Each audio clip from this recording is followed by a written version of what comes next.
payız. Ağacılar yarpaksız, küçe yalnız, ben yalnız. Deyəsən, bəzi talələr ağ-qara,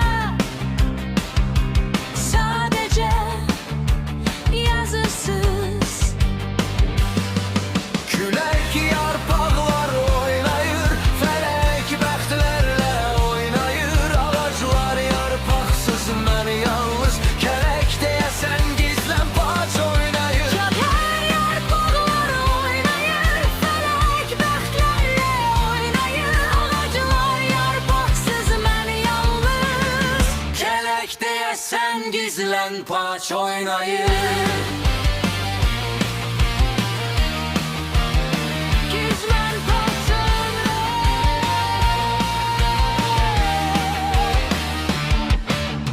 Göydən günəş itdi, küçədən sükut keçir. Yarpaqsız ağaclarda yalnızlığı bitirir. Ağacların yox kölgəsi, mənim də yoxdur özgəsi. İçimdə fəryad edir yalnızlığın səsi.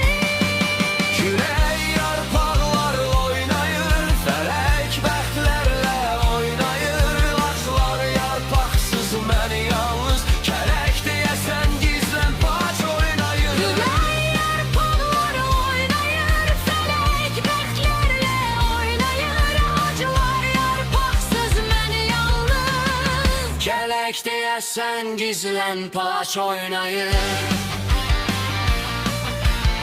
gizlən paç oynayır.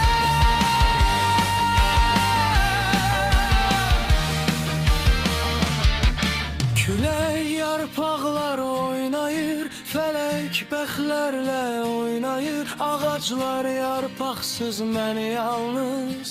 Kələk deyəsən gizlən paç oynayır.